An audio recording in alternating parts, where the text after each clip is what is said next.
Hi, friends. Prepared Suburbanite back with you. Well, what a week this has been. I can hardly wait to see what next week is going to bring. But during this past week, we had the Senate confirmation hearings for a number of key appointees by Donald Trump. We had two air disasters that were pretty serious that Trump got blamed for, which is really quite silly. And we had the announcement about the tariffs on Canada, Mexico, and China, that the deportations began, and just this morning, Punxsutawney Phil. So stick around. I want to share some thoughts with you right after the intro.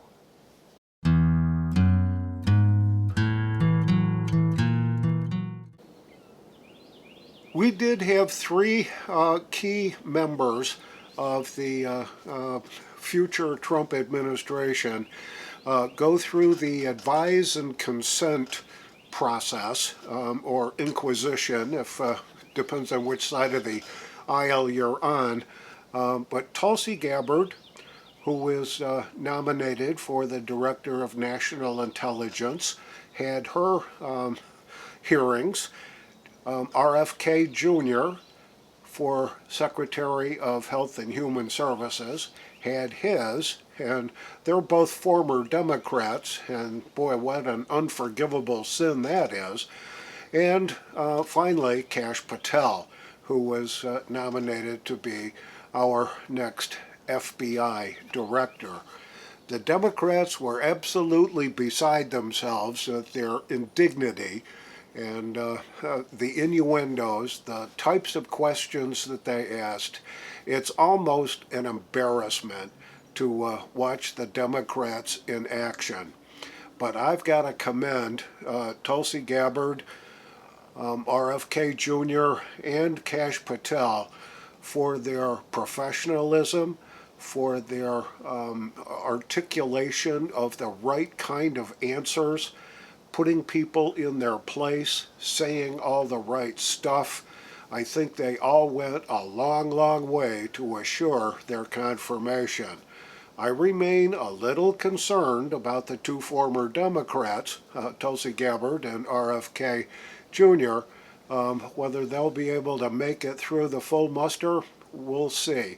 I'm thinking that the Democrats are going to want their pound of flesh somewhere, and if they can get it with Tulsi, that's what they'll do. If they can get it with RFK Jr., that's what they'll do. But I don't think they're going to touch Kash Patel. So we might get 2 out of 3. Hoping for 3 out of 3, but there's some doubts in my mind about whether Tulsi or Bobby Kennedy Jr. is going to pass the full muster of the full Senate. So we'll see about that.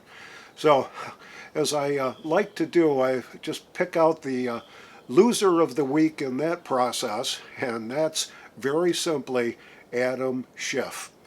What a spectacular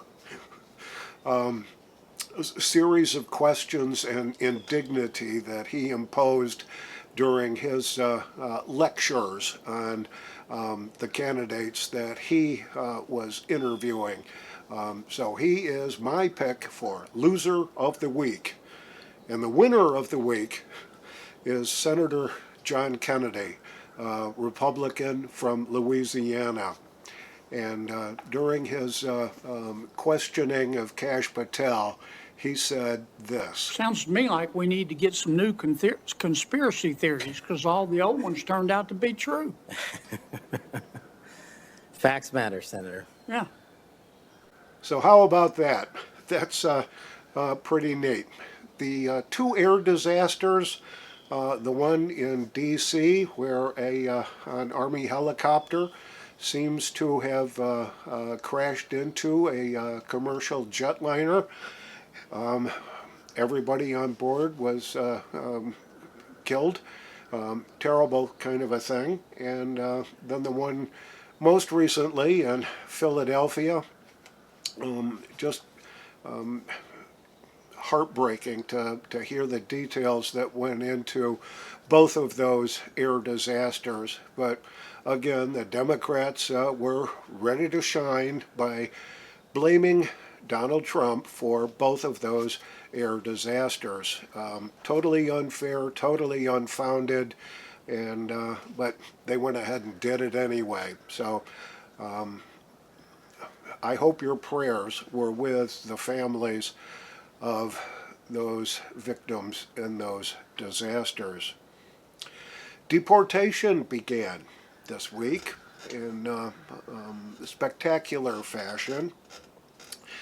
Trump announced that he's going to open Gitmo to host 30,000 of the deportees. And I think that's a great place to put them. They won't do any more harm down there. The criminal element that's crept into our country, that's been allowed to creep into our country by the former administration. So I think Gitmo's a good place for them. And we'll see how that all pans out. And of course, we had the triggering of Selena Gomez, who put up an Instagram meme where she was just heartbroken that all her cronies were going to be deported, and all she could do was cry. She took the video down shortly afterwards based on some of the feedback that she got, but wow, what an overreaction that is.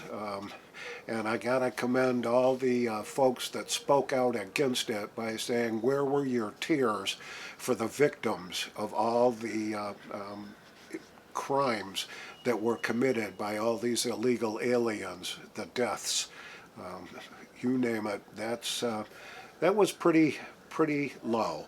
So Selena, see you later, bye. And of course, Trump announced tariffs, and they're going to take effect, I think, on Tuesday, where he's imposing 25% on Canada and Mexico and an additional 10% on China. And of course, Canada and Mexico wanted to get back at him, so they've announced they're going to do retaliatory tariffs on U.S. goods coming into Canada and Mexico.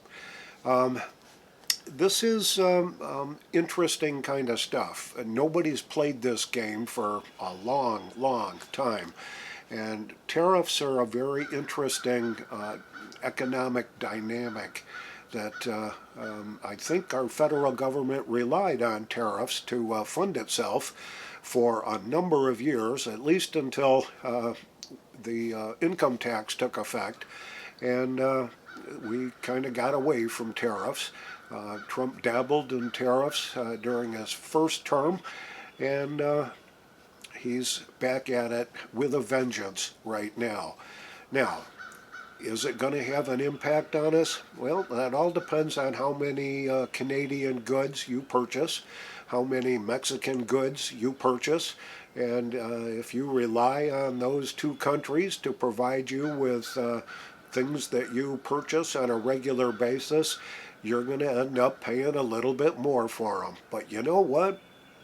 I see that the future holds that a lot of this stuff is going to resolve itself the right way. And companies that do business in the United States are going to have a real big bonus. And I think that there's a growing chance that things like taxes on tips, taxes on Social Security benefits that are paid out to us retirees, that with the tariffs in place, we won't be paying Social Security taxes. We and the service industry won't be paying taxes on tips.